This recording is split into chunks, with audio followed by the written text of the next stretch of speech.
What started as a fun day suddenly took a terrifying turn when I stumbled into a spider-infested canopy. Cue the panic, cue the flashbacks, and there was also a dramatic duck walk back to safety. But this encounter wasn't all about spider fear. It was actually about a powerful realization about the invisible webs we weave, beliefs, wounds, ancestral patterns.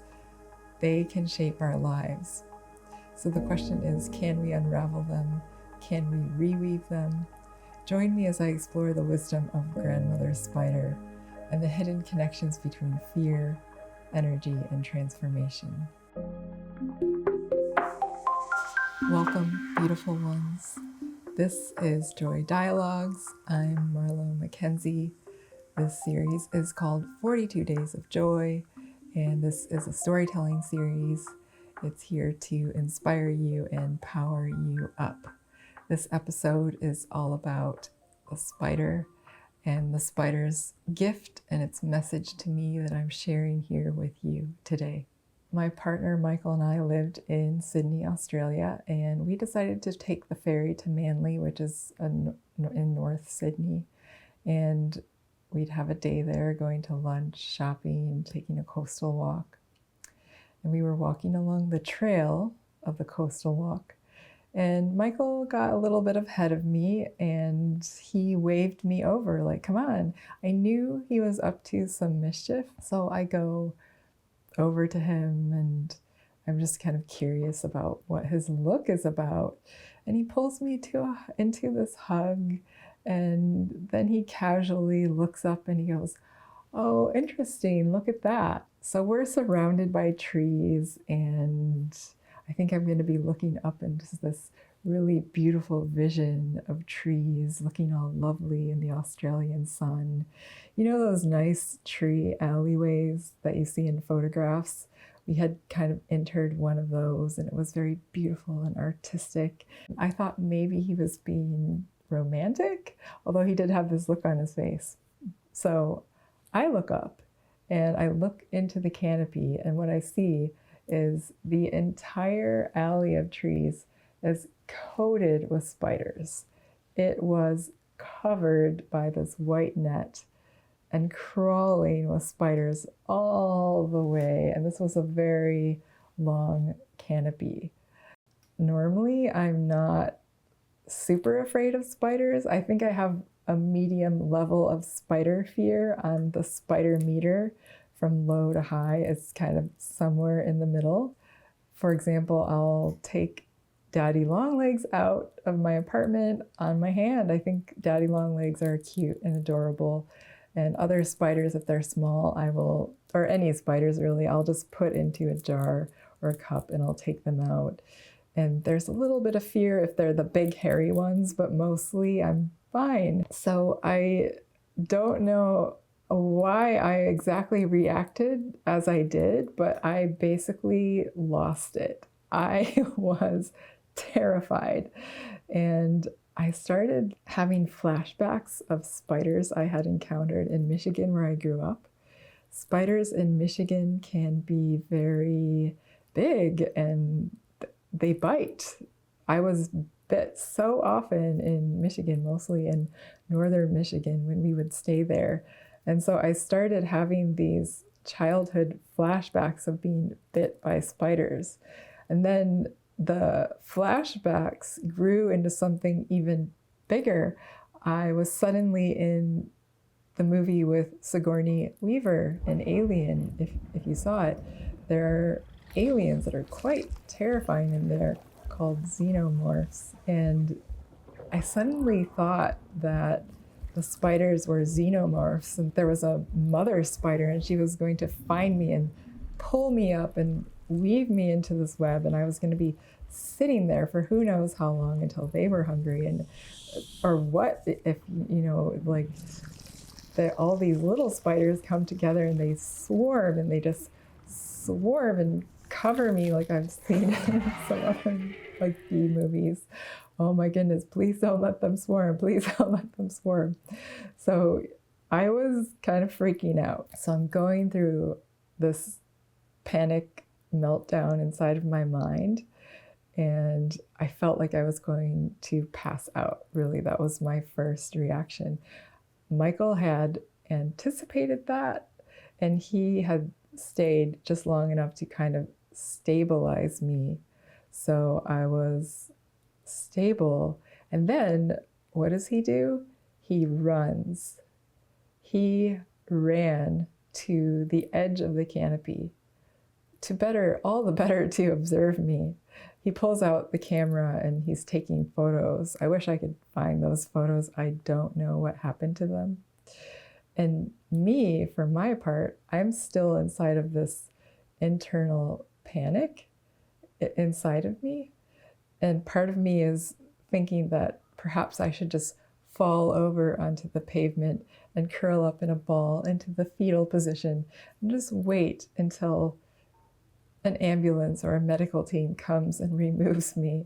And another part of me is kind of enjoying the whole thing. It's enjoying Michael's delight. It's enjoying that the spiders have this wonderful city that they live in. I mean, this must have been amazing for the spiders, like a Manhattan for the spiders. And then another part of me was simply saying to myself, you know what, you have to get out from under this canopy. But I couldn't bring myself to run or even to walk. What I did, which was clearly logical, is I decided to duck walk, because everyone knows if you duck walk out of a bad situation, that's always going to be a good thing. And I didn't just duck walk out of this canopy of spiders. I duck walked with my hands like over my hands were like over my head. Oh my goodness. Because what if a spider falls on my head and it gets stuck in my hair? And what if my hair is crawling with spiders? I'm like duck walking and I'm kind of like, I'm covering my hair. This is my brilliant strategy to save myself from what is clearly going to be a very bad situation of spider attack any minute now. Yeah, there you go. You can call on me if you ever need someone in a rescue situation, clearly. And then, when I reached the end after duck walking, I was so zapped. I was just so zapped. Our 5-mile trail walk that we had in mind was done. It was over. I was completely out of energy for the day. This is how much that affected me. It was the fear energy. It just completely zero. And I had this feeling already that something inside of me had changed. I also felt that this was important. It had happened for a reason. I've always kind of had that mindset about my life though. So when something this emotional happens that just comes out of the blue, it impacted me. That night, I had a nightmare. In the nightmare, the spiders became kind of like the birds in Hitchcock's movie, The Birds. They all descended on me. They did actually swarm me. They wrapped me up. And I became their meal in the dream. I enacted the fear I had in the real life, at the real life walk in my dream. And I was in this sticky web, and it was so horrible. It was just deeply, profoundly, I was in this fear energy. I was about to be eaten. I was going to be eaten by these spiders. And when I woke up, I downloaded all of these profound understandings. I sat with the dream, I wrote it down. I connected to the spiders in my imagination at that canopy, and I was asking, what is the teaching here? And I felt it come in, and it was so much.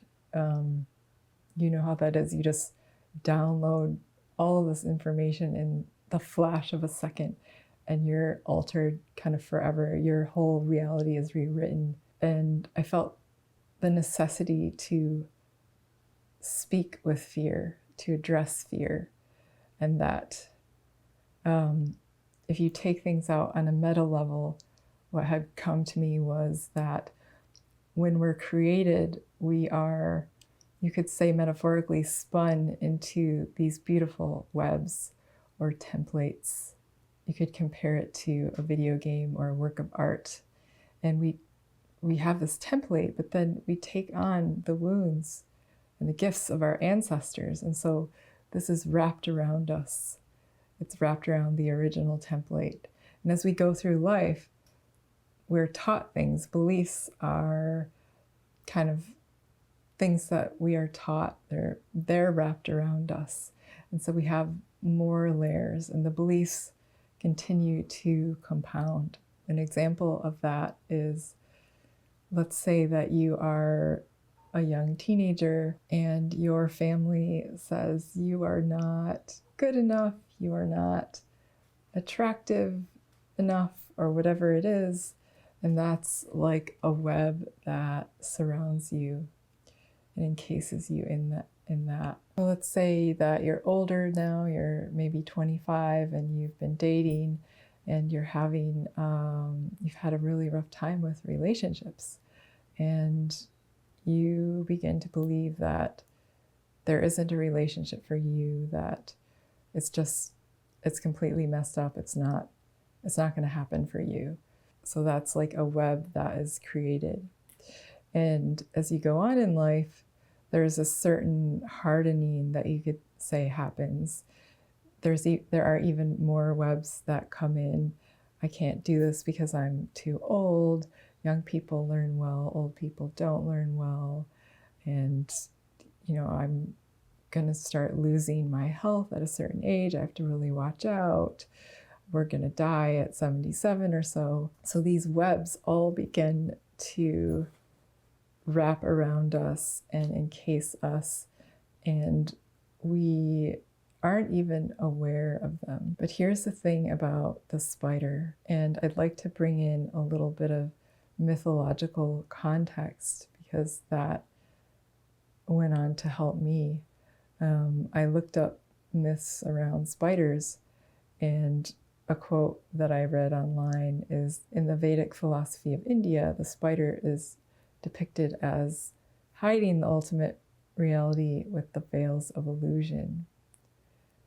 And Indra's net is something that describes the interconnectedness of the universe. I found on Wikipedia this quote that I really like that I will paraphrase. Francis H. Cook describes Indra's net as the following: far away in the heavenly abode of the great god Indra, there is a wonderful net that stretches out infinitely in all directions.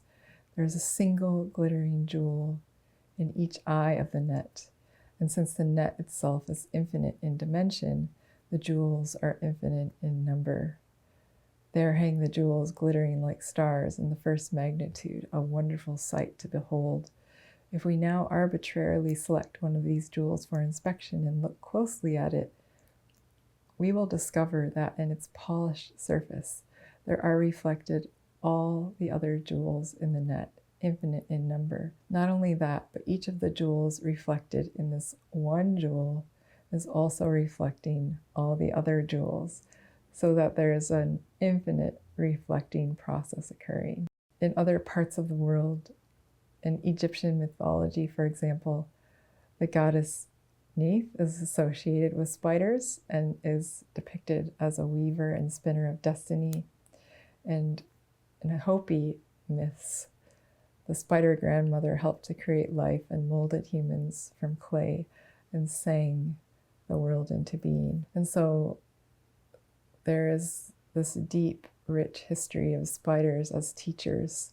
And what the lesson was for me that I found is that you can go into the fear and find the nets that hold you. Go into the fear and find that beyond fear, there is a force of energy that connects us all. Go into the fear, discover the webs that don't belong to you, and remove them, and discover yourself as the jewel inside of this net. So there is a sort of feeling of letting go. Moments will arise in your life that are challenging, whatever they are. Go into this moment and find the teaching inside the moment, inside of the emotion, inside of the discomfort, and pull away, let it fall away, and you'll find at the end there's this beautiful place where we're all connected, and that the world is here to support you, and that this spider metaphor of the web, of being tangled in the web, is really an understanding of energy, and the energy that grandmother spider has woven and sung into being for us to experience and define our reality as we wish to define it.